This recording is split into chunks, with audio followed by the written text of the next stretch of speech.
Okay. Cool. Can everybody hear me? Okay. Everybody see me? Give me a thumbs up if you can see me. So I believe we are just waiting for one or two people, or a couple of people, just to finish up their login. So just give them a second, but thank you for joining and welcome to the Rope Access Masterclass here at Gravity Training. I believe we've got a couple of people from all over the world. So I've got guys dialing in from all over Africa, West Africa, East Africa, Central Africa, and one or two guys even from South Africa. So welcome to everybody. I think there's a couple of guys dialing in from Europe and the UAE. So yeah, it's great to have everybody. Yeah, I think it's the first time that I'm doing a presentation to such a large crowd of people. So I'm not used to having all these faces stare at me. And if you think I'm joking, I actually have something to prove for that. Just switch over to the presentation.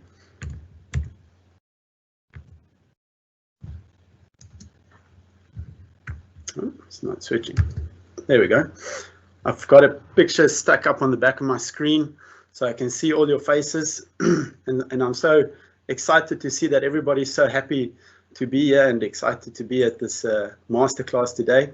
Not only is it the first time that I present to such a large audience, but it's the first time that the audience is so excited to see me. So at any time during the presentation, should you feel the need to throw your hands in the air and shout my name, it won't be weird at all. You're welcome to do so. I'll see it as a compliment to my show. So welcome. I believe I haven't introduced myself. My name is Heinrich Schröder from Gravity Training. I've been working here for just over 10 years now in various different capacities. So today we're going to be talking about rope access and the ins and the outs of rope access and how you could use it in your industry or in your sphere of influence, your scope of work, and maybe it can just broaden your perspective of how you can get work done. And it could assist with getting work done safer and faster and more effectively. So before we dive in, there's something that I want to say, and that is I'm going to ask a question in just a moment where we're going to dish out a prize for one lucky winner. So if you want to get your notepads ready and your pens to write down the question, and the first person that gets it right, I believe we will announce it on Facebook. Before I give you the question, I want to thank Kobus from She Administrative Services. We work quite a lot with She Admin, and they are they're a great company that assists oftentimes people like yourself, companies like yourself, with safety files and with compliance to legal requirements and client requirements. And they've got a lot of experience and they're very good at what they do. So they also assist with consultation and training and so forth. So Kobus and the team, thank you very much for sponsoring this prize. The prize will be a gravity fall arrest and basic rescue course. So a training. They will sponsor someone to come on training. But not only that, they will also sponsor a first aid level 1 course, fall arrest technician safety file, a risk assessment course, and a basic firefighting course. So that's quite a large package that the winner will get. So if you need these things, be sure to have your pens and papers ready. The value of all these things is 5,900 Rand. Which is quite a large package. So thanks to Kobus for that. Okay, ready for the question. There we go. What ISO standard do we refer to for rope access team sizes? I'll give you a minute to write that down or to take a photo of your screen right now. So what ISO standard do we refer to for rope access team sizes? Be sure to check out on the Gravity Group Facebook page to see who the winner was. I want to mention that on the bottom right hand of your screen, you should have a function where you can answer the question. So I think you would have to enter your name first and then just write your answer to the question. Please note that it's not just the overarching ISO standard. So I don't want ISO 123. I want the specific reference that refers to rope access team sizes. So I hope you guys don't switch off the presentation now. Carry on listening. So if you don't know the answer, maybe you'll get it sometime through the presentation. Okay, let's jump right in. First, I want to talk about what is rope access. So I think for many people that's dialing in, rope access is a foreign concept. You've never heard of it. You don't know what it is when I talk about rope access.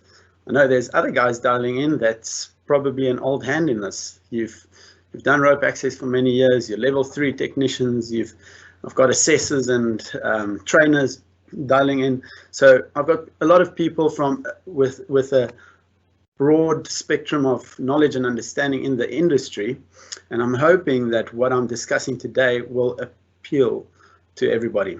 So we're going to start off by looking what rope access is, and I believe obviously everybody that's dialing into this currently, we're in the middle of April, in the midst of a coronavirus pandemic across the world, and it's new turf for all of us, new territory for all of us.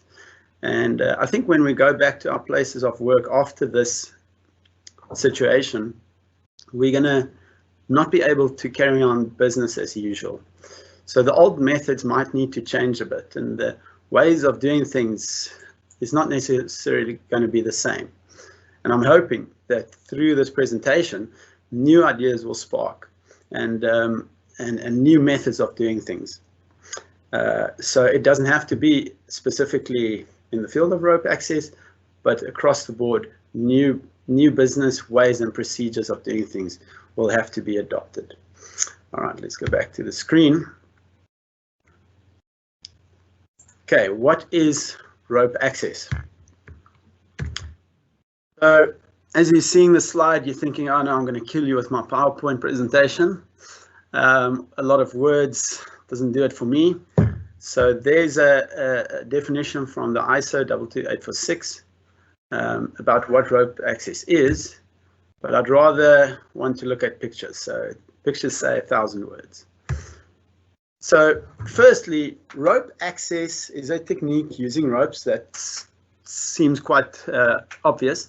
What you see here is a guy standing on the top of the Burj Khalifa. I'm not sure actually if it's on the top. It does look quite high already. There might be still quite a couple of 100 meters of structure above him. I don't know. But the tallest building in the world, I don't know what he's saying to his mate down there. He may be saying, hey buddy, hurry up, I want to go drink a beer. But what you're seeing is hanging on ropes over there to do their work. Incorporates two separately secured systems, one as a means of access and the other as a backup security. So what you see there is Henry and Irvin hanging on the side of the Leonardo, the tallest building in South Africa, here in Sandton. And they each have their own set of ropes, each of them 2 ropes. Each rope is connected to an individual device, whether it's a descender or an ascender, each on its own connector, which is a carabiner. If any part of the system, even going up on the ropes at the top, the anchor points, is connected to 2 separate systems. If any point in the system fails, there must be at least one other system that will catch them. This is used with a harness in combination with other devices for getting to and from the place of work and for work positioning. So what this guy is doing under the bridge, I'm not sure if he's cleaning bird poo or if he's taking photos of the structural integrity or doing NDT testing or whatever it might be. But what you can see there is he's getting underneath the bridge to do his work, and that would be called a work positioning, getting yourself in the right place to do your work. So pretty much that sums up what rope access is. Like I said, a picture says 1,000 words, and you can look at only 1 or 2 pictures and get a gist of what rope access entails. It's important to look at where rope access started and you know, the origins of rope access. So they used rope access, well, similar techniques with the building of the Eiffel Tower in the 19th century. Now, whether this is where it started, I'm sure not. I'm sure even in the ancient world, they must have used ropes to build things and so forth. But here we've got evidence of guys using similar techniques. This is more a bosun chair kind of technique, which is used in the shipping and the yachting industry, where they're hanging on ropes to get to their places of work. The Empire State Building, there you see a guy hanging on a funky harness attached to a structure. It doesn't look very comfortable and doesn't look very safe. Obviously, you've all seen the dodgy photos of the construction of the Empire State Building.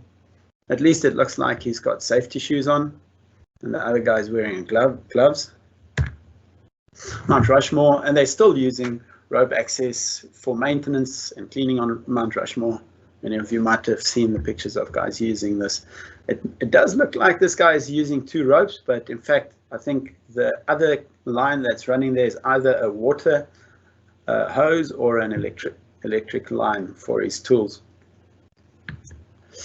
So what happened in the late 20th century is rock climbers and cavers was often called in mainly on the oil rigs, in the oil and gas industry, to access places on the side of the oil rigs that people can't do. Obviously, you can't just quickly erect a scaffold on the side of an oil rig, it's going to sink.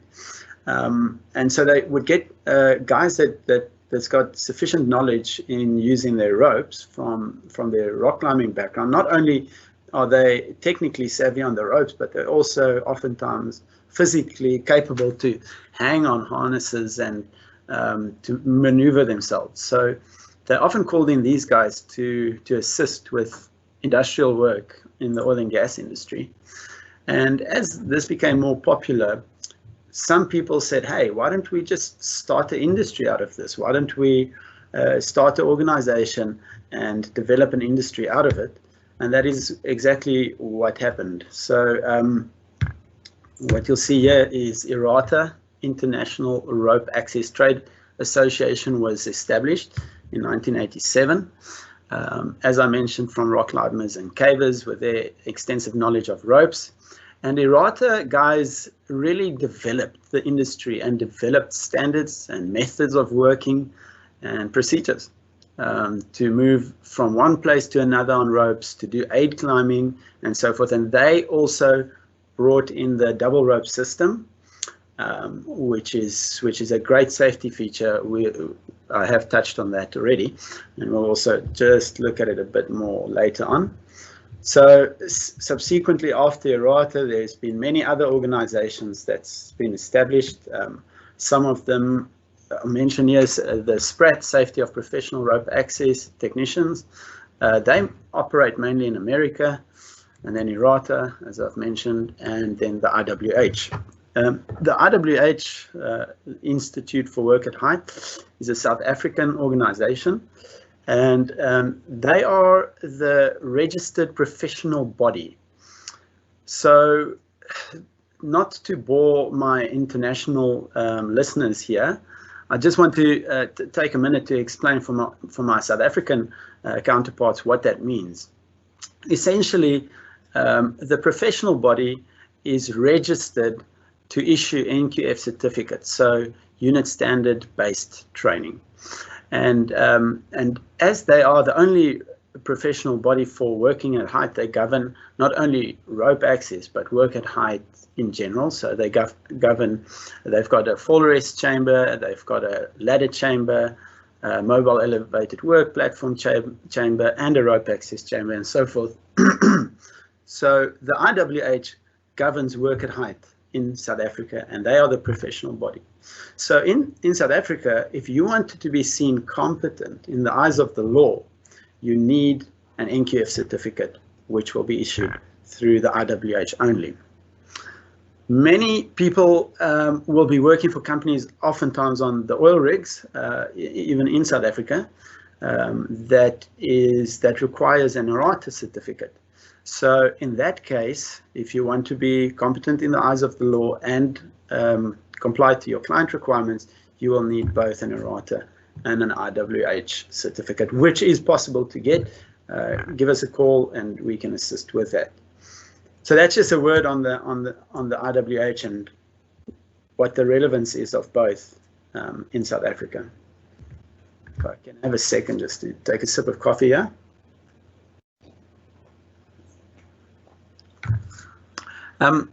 So the key similarities, now many people might think, I rather prefer to have an errata certificate or an IWH certificate because of this and that reason. I want to mention that they are both very much the same. There are differences, sure, small differences and not significant differences. So what I want to show just key similarities between the two. Firstly, they both adopt the double rope system, which is a very safe way of working. Their rope maneuvers during training is pretty much exactly the same. The techniques, what the guy needs to do as a level 1, 2, or 3 technician is very much the same. And then also their supervision levels and the competencies for the different supervision levels is very much the same. Their standards is much the same, and so forth. So it's pretty much up to you, your country, and your client requirements to decide, which organization you would like to be part of. Now, here's a question I often get for guys like up in Africa and so forth, that they say, what if there are no governing bodies or regulations in my country? That's a good question. And I think the first thing you need to ask is, what are your client requirements? Does your client require an IWH, errata, a SPRAT certificate? Because if you want to do business for them, then there's your answer. If there are no client requirements, you can decide what is your own company policy. Do you want to be accredited with an organization? Do you not? Or how are you going to approach it? Obviously, the benefits of being accredited with an organization is it gives you a lot of what's the right word, respect amongst your clients and so forth. A lot of times people say, a new client comes knocking on your door and says they want you to do business with them, but they need your certificate for some organization. If you are not registered with that organization at that stage, you can't just quickly get it overnight. It's Friday afternoon and Monday you're going to have your certificate. It doesn't work like that. So having those accreditations is very helpful. And it's also obviously helpful for yourself in terms of your own procedures, the safety of your staff, and so forth. So you got to decide if you want to be accredited with an organization. Oftentimes, you can use rope access principles to conduct your work. I want to mention here that it's not if you are not registered with an organization, you could be stepping on dangerous ground here, as you might not be a subject matter expert and you might be placing yourself and your workers at danger. It is possible perhaps to approach a company like Gravity. We've obviously got sufficient understanding and knowledge in the industry for many years, and we know what are the dangers and what can be done with working at height. So what one can do is develop a procedure for companies that want to work on ropes, but they're not they are not registered with any specific organization. I want to just explain quick that, let me flip to the next slide, that a level 1 rope access technician is quite a comprehensive course. When a guy goes on level 1, it's oftentimes 5 or 6 days, and the guy learns how to do a lot of different maneuvers and techniques. So he will learn how to go ascend and descend on the ropes, how to pass knots and do rebelays, deviations, aid climbing, the works. And so with that, it's oftentimes a bit cumbersome for people that's just got a specific technique on a specific structure that they need to do. So they don't want to go through that whole process of getting somebody, in a sense, almost overqualified for what they need to do. So that is why it's helpful to perhaps develop procedures for your company that's more focused on your scope of works. We've done this for many, for different MNOs, mobile network operators throughout Africa, and tower owners, where we have developed procedures for their scope of works. One example would be in Ghana, there's the Ramble Towers, where the members of the towers is just too far apart for anybody to climb using fall arrest techniques and so forth. So they've had to adopt certain rope access principles and techniques to get to their place of work safely. So we've assisted many companies with that. Here's an example of one such procedure. I hope I'm not going too fast. I've got to get through all my slides, and we're going to have a break. So if you are getting tired, just hold on for a bit longer. I think a lot of people say, why should I use rope access? Is it beneficial and so forth? I would say for sure it is. And let's just quickly look at a couple of points as to why you could use rope access. It's a very cost-effective solution if you compare it with other solutions to access high areas. So whether it's scaffolding or MUPS, mobile elevated work platforms, or whatever the case might be, it could be very cost-effective. And you can also oftentimes access places that you cannot with these other solutions, like I mentioned on the side of an oil rig. It's very time efficient, so a guy can quickly drop his ropes, descend to the place of work, do his job, get out there, go home, and still be in time for dinner at night. So it's not going to take days to set up and so forth. Depending obviously on the scope of work, will depend how long the job will take, but the access method itself is very fast. It's a very safe solution. For myself, that's been in the industry for a while, if you had to ask me, and I think every person might have their own opinion on this, this is my preference, I would much rather prefer doing rope access than using fall arrest to do my work. The primary reason for that is that in fall arrest, you can easily stand up and remove all your attachment points to a structure, just not concentrate, lose concentration and take everything off and then slip and fall. With rope access, it's practically impossible to do that. So I'm not saying it is fully impossible. If you really try hard and you're very strong, you probably can get yourself off the ropes, but you have to try. You're not going to do it by accident. The easiest way to fall with rope access is to literally take your knife out and start hacking away at the rope. That would be your easiest solution. So we don't want to do that, and that's why I prefer rope access as a very safe, one of the reasons why it's a very safe access method. Lastly, it's a very clean solution. So what I mean with that, it's environmentally friendly. Many of you might spend time in the mountains and you see those little signs that says take only pictures and leave only footprints. That is pretty much what rope access is. You are not going to bring major damage to the structure that you're working on, neither to the ground below or anything like that. So it doesn't affect you don't damage the building that you're working on when you're doing rope access. All right, so still mainly appealing to those that don't know what rope access is all about. Just going to flip through this. Where can rope access be used? This is oftentimes it's used, you will see it if you drive through any place where there's big buildings, Santon and so forth, window cleaning and painting on the side of buildings. I want to thank SkySight for this photo. I think it looks like this photo was taken in Joburg. I noticed that ABSA building in the back. So for construction and maintenance on the side of buildings, or not just on buildings. As I mentioned, offshore, which is where it started.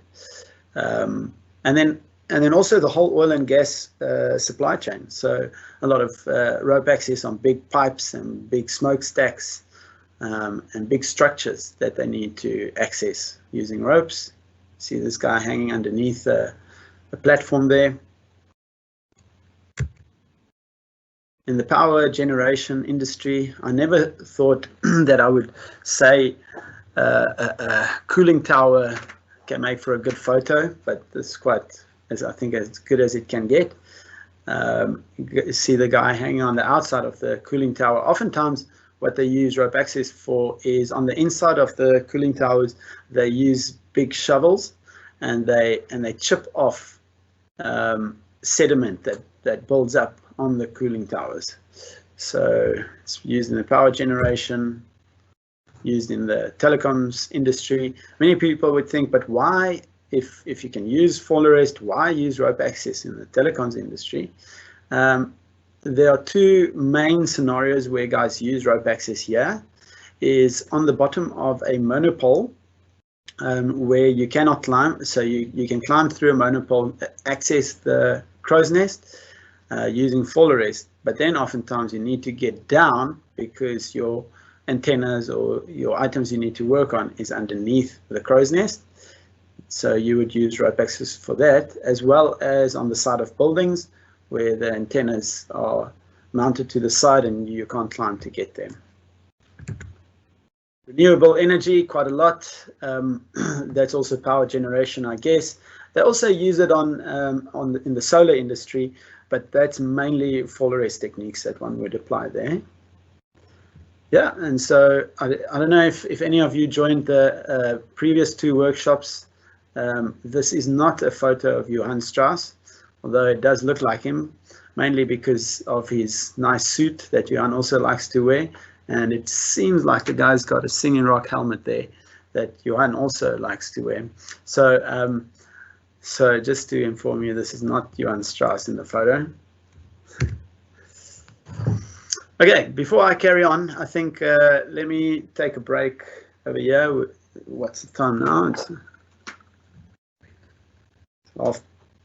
9:30. I'm gonna stop here because the rest of the information might get a little bit technical and theoretical. So your mind should be fresh. I think 10 minutes. I think okay. No, let's do 10 minutes and then we'll come back at 20 to 10. Okay. Thanks.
Okay. We're back online. I hope you guys had a good break. The difference between me and you is you can sit and eat popcorn while listening to this. I can't eat my popcorn while presenting this. Before we carry on, I just want to take a moment to thank the team, to thank Yandre, he's the guy helping with all the backups and the technology behind this and to make this happen. It's really a huge help to have him on board, and everybody else that's been assisting in the invitations, and the guys sending out the letters of attendance, and just all the help I've been having. So it's great to work with this team. I want to thank everybody. Also, just as a reminder, to keep your eye on Facebook to check who the winner is of the grand prize. We will announce that on Facebook. You can also ask questions if you have any on the right hand bottom corner where you make your comments. So you're welcome to pop us some questions, and we'll see if we can answer that throughout the presentation or in the Q&A session. All right, so diving back in, I have to be honest, all the cool photos is pretty much already in the past. We're now going to look more at the legalities, standards, and technicalities of rope access. So for those that didn't know what rope access is, I hope you now have more than enough of a sufficient understanding. Okay, so rope access standards and regulations. It's important. Is it not sharing? Is my presentation not sharing?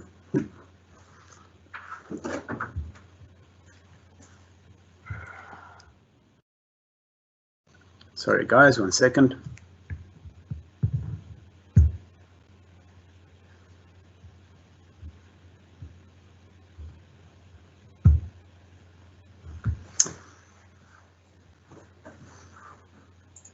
Okay, I think we're back. Is everything fine? Okay, good. Sorry about that. So let's have a look at this standards and regulations governing rope access. Once again, if you are in South Africa, you have to comply to the construction regulations, obviously, and I think everybody knows about the CR10, which talks about fall protection planning and what are the requirements of a fall protection plan. One of these is a rescue, which we're going to talk about a bit later, and the training and the gear that one needs, and the supervision and management of working at height. And then CR18 talks about rope access specifically. So that is those are two regulations. If you're in South Africa, you can't get around it, and you have to comply to those legalities. Then there's the ISO 22846, which we will look at a little bit throughout the rest of this presentation, and some of the requirements of the ISO. You have -1, which is fundamental principles, and -2, which is the code of practice, pretty much the standard. So in the past, we used to have the SANS 10333, which has now adopted the ISO, as well as the IWH, which has adopted the ISO as its reference for working at height standards. If you are an errata member or member company, you would also, you'll refer to the TAX and the ICOP, which is the Training and Assessment Certification Scheme. Both, and the ICOP is the International Code of Practice.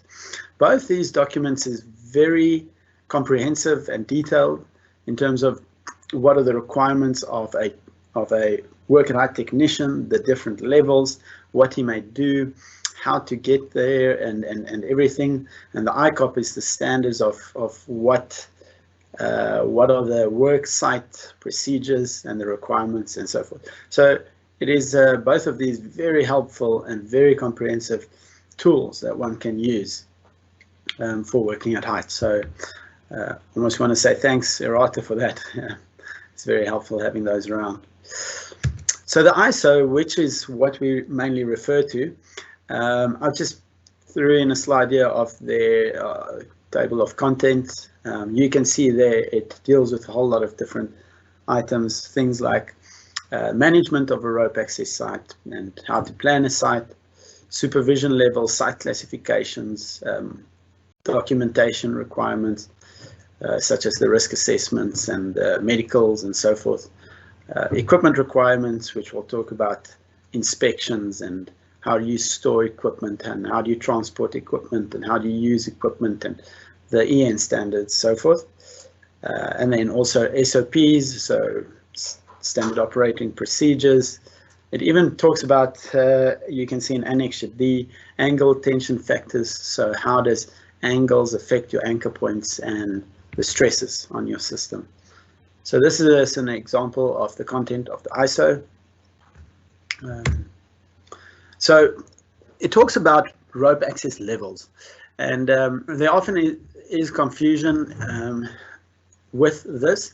I want to just explain to you what does the ISO say about rope access levels. You get a rope access, in fact it doesn't mention level 1, 2 and 3. It talks about technician, operative or supervisor. However, it's understood throughout industry best practice and throughout the world to be level 1, 2 and 3. And a level 1 technician in South Africa would have, once again, an IWH training, which is NQF accredited, which carries a unit standard, 230000, level 1 technician. And this guy will be able to, I've mentioned it before, move up and down, left and right on ropes, past knots, past deviations, do aid climbing where you're hanging on anchors directly, and so forth. So that is what a level 1 technician can do. He can also perform a very basic rescue if the casualty is on his descending device, which is not all that difficult. For a level 1 technician it might be, but the more experience you gain, you realize, oh, okay, it's not a very difficult rescue. Then you get level 2, which is unit standard 22996, which we will get into the supervision of in just a moment. But these guys can do quite a number of interesting rescues and hauling guys from the top, plug-in on tight lines, and yeah, do a couple of rescues and supervision as well, which they learn in level 2 training. And then level 3, which is the masters when it comes to rope access. Oftentimes level 3s are actually rope access tradesmen. This is what they do. They render their services as a rope access supervisor, and so they would have knowledge and understanding of a wide variety of industries and work sites and procedures. A level 3 technician primarily supervises and is there in case a rescue needs to take place. He assists with the setting up of the rope and doing the risk assessments and implementing the risk assessments. So that's the level 3 guy. So the ISO discusses simple and complex sites. So just an example here of what the ISO says regarding a simple site. It's a rope access work site unaffected by any adjacent work or trades.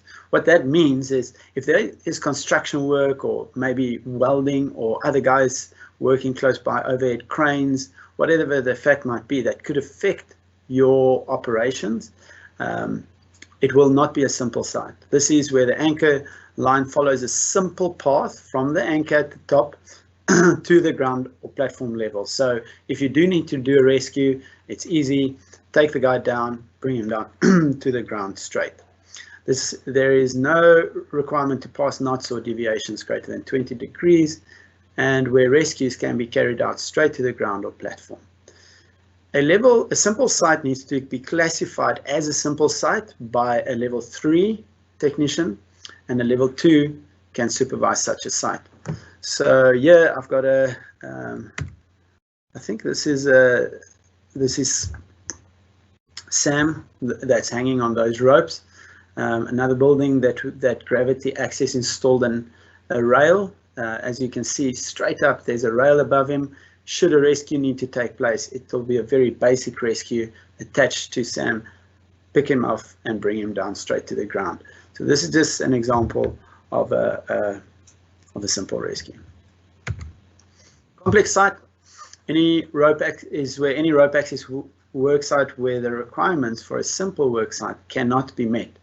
So this will be where you need to move left or right on the ropes. So using rope transfers or loops or rebelays, deviations and other work, so where there's other dangers on site. So maybe people are working above you or underneath you, so you've got a hazard of dropping equipment or tools, and obviously many other different hazards that could be on site. You need to have a level 3 classify and supervise such a site, because he's the guy that's got the experience and that can make sure if there needs to be a rescue, he can do it.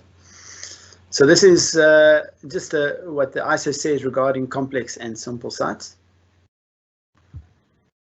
Here's a photo of a complex site. So what you can see here is, imagine any one of these guys in the photo has to be rescued. How are you going to do that? It's not going to be easy.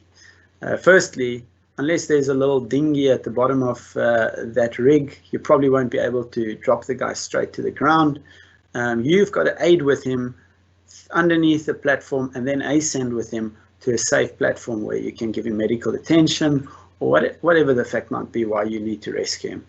So this is this will definitely be a complex site, and careful planning needs to go in to make sure all the risks are mitigated. Anchor point selection. You've heard the saying, a chain is only as strong as its weakest link. And same obviously goes with rope access. Oftentimes you've got very good, very strong equipment that's been rated, that's up to standard, that's in good condition, you've inspected it. Everything is fine, but your anchor point might not be. So it doesn't matter how strong your rope is or how strong your equipment is. If one point in your system is not strong, equally as strong, that will be your weak point. So when it comes to anchor point selection, it's very crucial. That's why oftentimes a level 3 is so important to be on site. A level 3 is also qualified to install anchors. So you get planned anchor points which need to conform to EN 795. I think level 3 can only place, or is only certified to place and test EN 795 Class A anchors, which is single anchor points. So there you can see an example of a hanger which will be used if you're going to pull it down, and then an eye nut if you pull straight up. So so that would be a planned anchor point. And these anchors gets tested and certified annually, and they must have a breaking strength of 2,200 kilograms, which gives you a safe working load of 220. A self-identified anchor point is anything that forms part of the structure. So you didn't go place it there in order to do your rope access work. It forms part of the structure. So an I-beam, a pillar, anything that you're slinging, that you're chucking a rope around and tying a knot in or putting a connector on and hanging on, that would be a self-identified anchor. So this, once again, is where a competent person needs to evaluate where are you going to hook on and where are you going to do your anchor on and do your work from. So that's a self-identified anchor. Here's an example just of guys sharing their anchors, which if you can remember, I said in rope access, you always need 2 points of attachment. So what you see here is are the guys slinging that beam, which possibly, well, this would be a self-identified anchor, that beam that they're slinging and connecting to. And the top anchor you cannot see in the photo, but I would guess is possibly a planned anchor that they're just sharing their loads on. So these guys have what you call a Y hang, They've got a knot with the alpine butterfly in, and then sharing 50% of their weight on both anchor points. If one should break, the other one's got them. So that's the principles there. Here you can see a photo of a cordelay on planned anchor points, obviously once again sharing your load between the 4 anchors. It's a very nifty little system, and really helps a person to have what's the right word, if one should fail, to have another system in place. All right, let's have a look at equipment requirements. Once again, remember we are focusing on the ISO 22846, and what does the ISO say you need for working at height equipment? I want to just pause here for a moment. A lot of people get confused when it comes to rope access harnesses versus fall arrest harnesses. What you see here is our gravity, a camp harness that we sell, a Camp GT harness. It complies to EN 361 and 358. What that means is it is sufficient to do fall arrest work. So I can't point with my finger or anything now, but the top connection point that you see on his chest is the 361 connection, and most often a fall arrest harness will also have a 361 at the back. And then the 358 you can't really see in this photo. You can see it a little bit tucked away on his right hand hip. That would be the 358 connection, which is for work positioning. So you have one on the right and one on the left. So typically a fall arrest harness will have 4 connection points, the 361 on his chest and his back, and the 358 on his left and his right. So I want to show here a rope access harness as an additional connection point, which is the EN 813 connection. This is for your sit harness, and what you will use mainly in rope access, you'll mainly use this connection point for abseiling, to connect your cowtails, and other devices too. So the main connection point for rope access is the 813, which you don't find in fall arrest. So this will be a 5-point harness, the 2 on the front, the 2 on the side, and 1 on the back. Wish I could tell you must put up your hand if I'm going too fast, but I can't see all your hands. So you can send me a WhatsApp. Next up, obviously, helmet, which is conforms to EN 12492.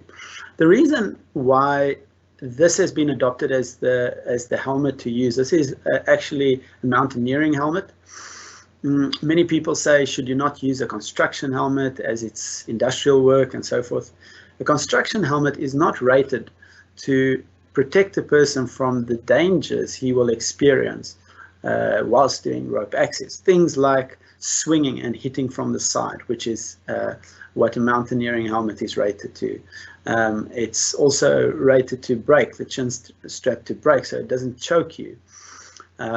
Or many times construction helmets don't have chin straps. So if you're looking up to look at your mate upstairs that's calling you, or looking down, that helmet could fall from your head. So this is really a good helmet and the right helmet to use when it comes to industrial rope access work. Sorry, this helmet is also the one that was won last week. I can't remember the fellow's name that won it, but congratulations. It's quite a nice, nifty helmet you got there. Next up is the cowtails, the dynamic ropes. Cowtails are dynamic because they stretch somewhat. So if you do fall, it's not a big shock load on your body or on the system. EN 892. These are just short pieces of rope that you use to connect to various anchor points or various devices, or for rescues and so forth. The ascender, which is the turbo chest, camp turbo chest, here is the EN 567. This is mainly used to go up the rope with. It's connected to your chest, as the name suggests. The hand ascender, this is where your atrias or your foot loop will attach to, so that you can stand up. Also EN 567. The descender, which is EN 341 and 1284. 1. Is that correct? I must just check my facts on that one. But the descender is obviously just a device used. I'm just going to quickly check. I might have a yeah, so that's right. The EN is 12841, but you get a type A and B and C on this. So oftentimes it complies to all the different 12841 standards, which in this case I think the camp descender does. So this is a very nice descender. Many of you might be used to using a device like an ID. What I like about the Giant, the Camp Giant, is the fact that it's a very thin, slim device. So in rescue scenarios, you can easily put the two items next to each other and operate both with one hand. It's very nifty for that. So that's the descender. Then you have the Goblin, the fall arrest device, which is obviously used for your second rope in case a fall happens, EN 353-2. And then the carabiner, you will need a couple of these in your system to connect to various things. And you get screw gate, you get twist lock carabiners, and you get HMS carabiners, which is wider on the one side, so you can connect more things into them and so forth. So you'll need a couple of these depending on what you're doing, but a standard rope access kit will usually have about 7 of these at least. And then lastly, you need obviously rope access. You need a rope, and this is a picture of a static rope. So this conforms to EN 1891, and it's not 100% static. That's why they so it's got still maybe about 10% stretch in the rope. So you would need, obviously, depending on the height of your work, you will need a couple of hundred of meters of ropes oftentimes and so forth. If you do get into a situation where you want to do rig for rescue, you're going to need a lot of rope, double in fact of the height that you are working on, and then the same for your backup rope. So an example would be if you're working 100 meters high and you're setting up a rig for rescue system, you're going to need 200 meters of rope for your main line and 200 meters for your backup. So it's 400 meters of rope. Okay, rescues.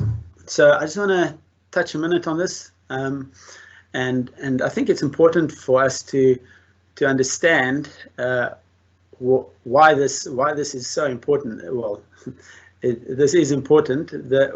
Many people would comply and say, all right, we need a rescuer on site because of legal regulations and what the law says. So if that is the reason why you think you want to have a rescuer on site, that's fine. The law says there's 2 references for this in the construction regulations. CR 18 talks about the contractor that must ensure adequate measures are in place to allow a rescue procedure to commence immediately in the event of a fall incident taking place. And then we also have CR 10, which talks about the fall protection plan, and it says very much the same as 18. I'm not going to read that whole thing to you. However, it also mentions the rescue needs to be implemented immediately following an incident. So it's very important to plan for rescue properly beforehand. I often tell level 3 technician or level 3 candidates that come to Gravity for training, I tell them a good level 3 technician must be able to rescue a person out of any situation. He must be fluent on the ropes. He must easily move left and right with a technician attached to him, and he must be able to ascend even if it's a heavy technician and do difficult maneuvers through means of rescues. But however, that would be a good level 3. A great level 3 should never ever find himself in a position where he has to do an actual rescue. If you do have to do a rescue, it means you probably did something wrong. You didn't do your risk assessment correctly. Maybe you didn't check the guys in your team that you are supervising, whether they where they're having medical issues, or maybe they haven't eaten that morning and their sugar levels are low. They feel weak and like they want to faint. Or there might be other hazards close by that you didn't risk assess properly. So level 3 really needs to do his job right when it comes to supervision of a site, to make sure that he never really has to do a rescue or, God forbid, a body retrieval. So just a couple of photos of different rescues out of our manuals. Here you see a guy doing a rescue past a knot. I mentioned a level 1 technician needs to do a rescue on straight drops going to the ground if the patient is on descending equipment. So what that means is pretty much he can ascend, connect the guy to himself, and easily pick him off and descend with him. Level 3, there oftentimes comes guys ask me questions about what do you do if a level 3 or a level 2 has to work with a level 1? How will the level 3 be rescued? That's a good and valid question. I think let's go back to the previous slide. Imagine one of those guys is a level 3 and the other one is a level 1. In this case, the level 3 won't be able to be rescued by the level 1 unless he's got additional knowledge and experience. So it's very important for the level 3 to ensure he's always on a descender, an equipment that the level 1 can easily pick him off and bring him straight down to the ground for safety. And he can also, before work starts, just run through the rescue steps that should the level 3 pass out on the ropes, the level 1 can take him down. So if it's not possible, if it's a complex site, the level 3 should preferably not be on the ropes unless there's another level 3 close by. So here's just a rescue that a level 2 would be able to do, passing knots. Here's an example of a loop rescue. There's obviously many ways to skin a cat, and many different ways to do loop rescues and even all these rescues. But this could be a very complicated rescue, getting a guy out of the loop, because rescues, you need to apply various principles. You can't put yourself or your patient at danger just to try and get him out. So principles such as 2-point connections for both of you, such as not using the wrong equipment for backup devices as they're not rated for that, having your backup devices in low fall factors so that you won't get high shock loads, and so forth, which a level 3 needs to apply the whole time throughout the rescue. An example of an aiding rescue. This could be very challenging and take a lot of time. If you can remember the slide of the guys working underneath the on the oil rig, I don't know what structure or platform that was. They were on aid lines, and to get somebody out of that situation could be seriously challenging. Hopefully, should one ever have to do a rescue on an aid line, it's possible to drop the guy straight to the ground, which will make it obviously quite a bit easier. You pick him up from his point of attachment, put him on his descent, put him on those 2 ropes that you see that's on that descending equipment, the ID, and bring him straight down to the ground. Otherwise, you might have to move with the patient left or right on those aid line. Something that a rescuer always has to take into consideration is the angles. So the higher you tension or the higher you increase those angles, the more you put tension on the ropes and primarily on the anchor points.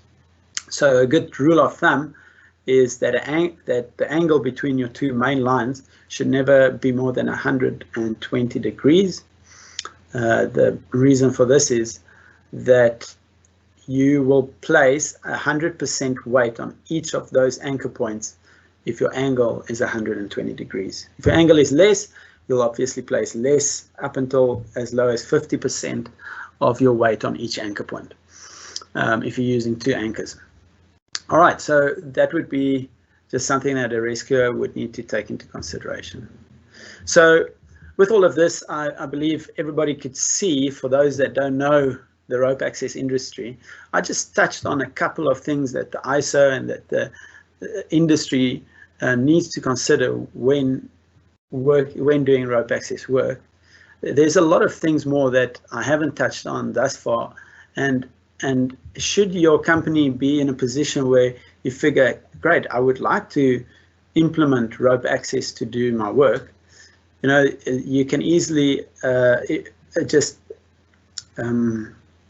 be accredited with an organization such as the IWH or IRATA, or you can contact Gravity and say, could we assist you to get on board with these organizations, or to get on board with proper procedures, like I explained earlier. My presentation is nearing the end, so I hope that you guys have learned something through this. I hope it was informative to most of you. I want to thank, like I mentioned earlier, everybody at Gravity, the whole group. Gravity Training obviously does work at height training, so we assist with fall arrest, rope access, rigging, gear inspections, ladder training, and so forth. So it's a great company that I've been working with for many years. Gravity Access, which does work at height operations jobs, and they install lifelines and rails for rope access systems, for fall arrest systems, and so forth, and also assist with difficult access operations. And then obviously Gravity Gear, which sells all the gear, I would say, that was depicted in these pictures. Gravity Gear could supply you with those. So give us a call if you want to. I'm sure we'd be able to assist you with any of these things. Thanks again to She Admin Services for sponsoring the prize. Keep your eyes on Facebook to see if it was you that won it. And then I just want to say you're welcome also to go visit our YouTube and Instagram pages. Just punch in Gravity Group, and you will see. You should be able to see my recording of this masterclass probably in a couple of days' time. It should be there. But at the bottom there, you can also see the rigging masterclass last week and the fall protection plan workshop that you did 2 weeks ago. And then there's obviously a lot of other funky videos that one can scroll through and check, and it could also be informative. Some videos that really that can teach you things, if I can put it that way. So check us out on YouTube. And then, sure, thanks for joining. I think I'm going to now give over to see if there's any questions. On the screen, you will see our contact details, so our website, our telephone number, and even my cell phone number and email address if you want to get into contact with me directly. I just want to see for a second, while you may be writing that down, if there are any questions.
Okay, great.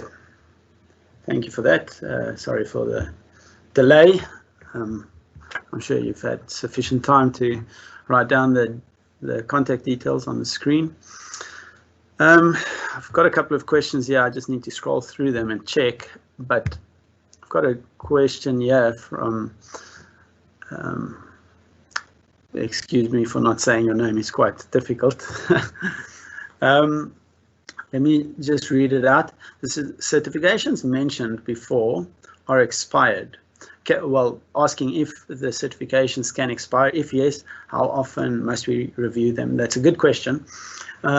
So what I want to explain is that obviously as a technician, whether it's fall arrest, rope access, or rigging, whatever you do, there are new standards or new techniques and new gear that arrive on the scene.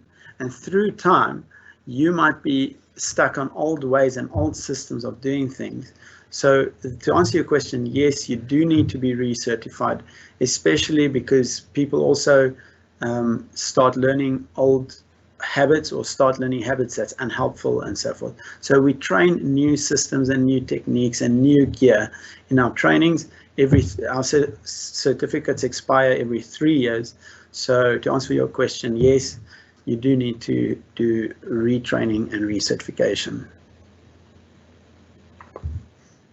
Question from Anonymous. Thank you. It's an interesting name. Explain the difference between rope access, fall arrest, and abseiling. So also a good question. Thanks for that. I think throughout the industry, oftentimes abseiling is referred to for rope access. So people would say, hey, I've got an abseiling certificate. Whereas actually they don't have an abseiling certificate, they've got a rope access certificate. So, well, if you do have an abseiling certificate, you are not competent to do industrial rope access. Abseiling is a technique going down a rope from a point to a lower point. That's pretty much it. It's just sliding down a rope using your equipment and friction devices. Rope access includes so much more, includes ascending, moving left and right, using various different techniques. So that's the difference between rope access and abseiling. Let's chuck abseiling out the picture when we're talking about industrial work. It is not part of industrial work. It's rope access. The difference between rope access and fall arrest, which is also what was asked here. So rope access is where you're hanging on the ropes like I depicted in all the photos. You can see the guys using rope access. Fall arrest is where a person climbs a structure. I actually wanted to put in a photo of that, I should have, is where a person climbs the structure and uses his equipment to attach to the structure. So he's not hanging on ropes, he's not hanging in his harness the whole time. He might be positioned in his harness at some stage where he's using a work positioning belt to use both hands to work, but he's not hanging on ropes to do his work the whole time. So you are holding onto the structure and connected to the structure the whole time. Let me just squeeze down here.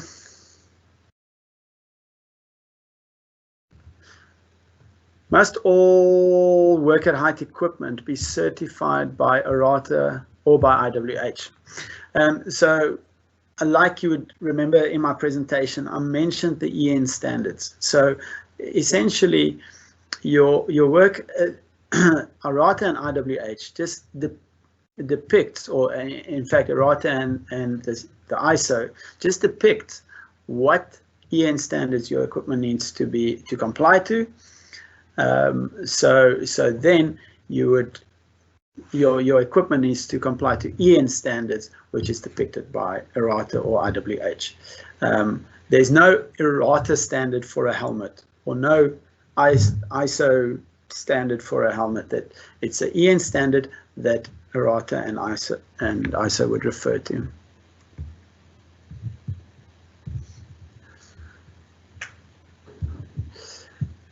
So Tony asks, if you are not in South Africa, you have to go by your country construction regulations. Yes, if your country does have, if you don't have to go by our country's regulations, using South Africa's construction reg is a very good suggestion, a good idea, as our regulations is very comprehensive when it comes to working at height. So I know a lot of countries refer to us and look to us for guidance when it comes to their legal requirements for working at height.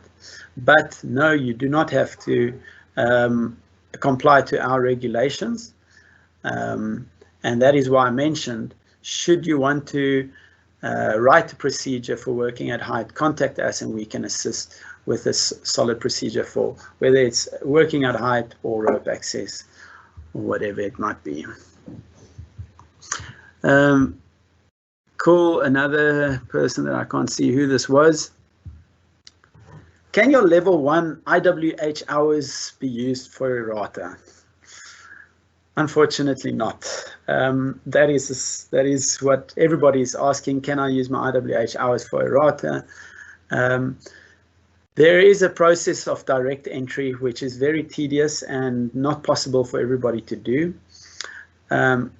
And I'm not going to explain it in detail. However, what it entails is if you are working for a company that does working at height or that hasn't done working at height and you want to become errata accredited, during that time that you become errata accredited, you've got a window of opportunity to send those guys for a direct entry.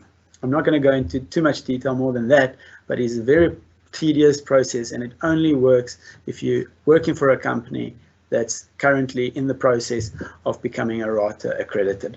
So unfortunately, the direct answer would be no, you cannot use your level 1 or level 2 hours for errata. You have to start at the bottom and work your way up again.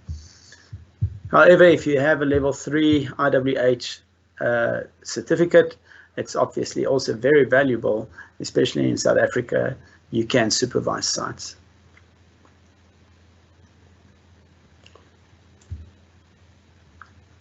Is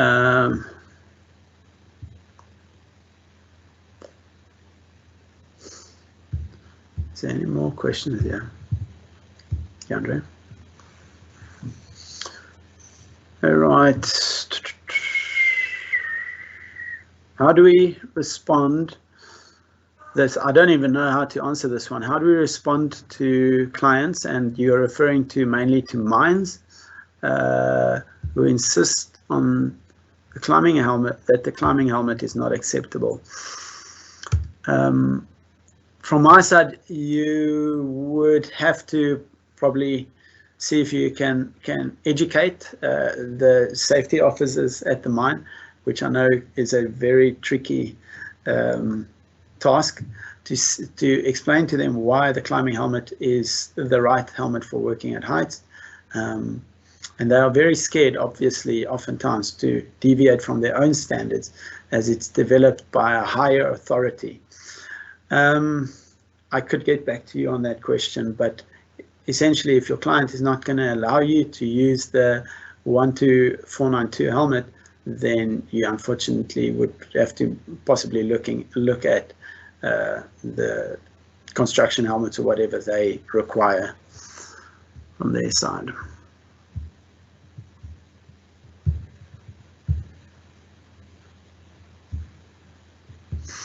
Okay, are there any more questions, Andre? While we're going there, I know another question that many people ask, and I don't know what the time is now. Maybe take another 5 minutes or so.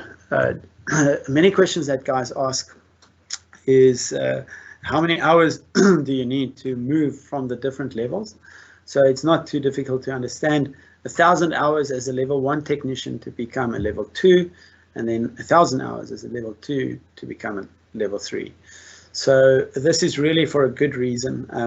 I've seen it many times where level 1 technicians, even though they are very competent on the ropes and very, very good, they don't make mistakes. They move swiftly and comfortably through their systems.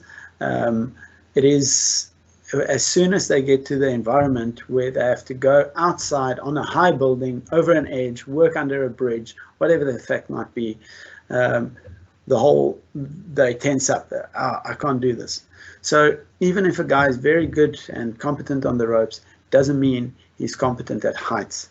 So giving that 1,000 hours gives a guy the time to become comfortable on the ropes and competent to supervise sites. And they've also got experience regarding what risks to look out for and how to manage those risks. Just want to see if we've got one or two more questions.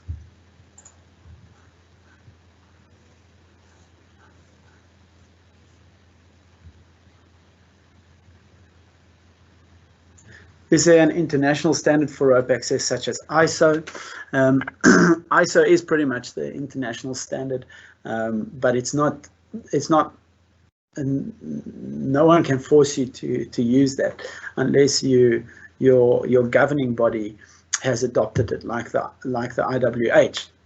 So if you are a RATA member, you will use the ICOP and the tax. If you are an IWH member, you will use the ISO. Or maybe your country legislation might also refer to a specific standard. One more? Okay. Okay, I think I've got all the questions. Yeah. Okay, so I think from my side that's it. Looks like I've answered most of the questions. If I didn't get your question or I didn't answer your question correctly, or if you have any more, you're welcome to contact me. Let me see if I can just share my screen again. From my side, I say thank you so much for joining, and I hope to hear from you soon, and hopefully see you guys on a training intervention sometime. Over and out.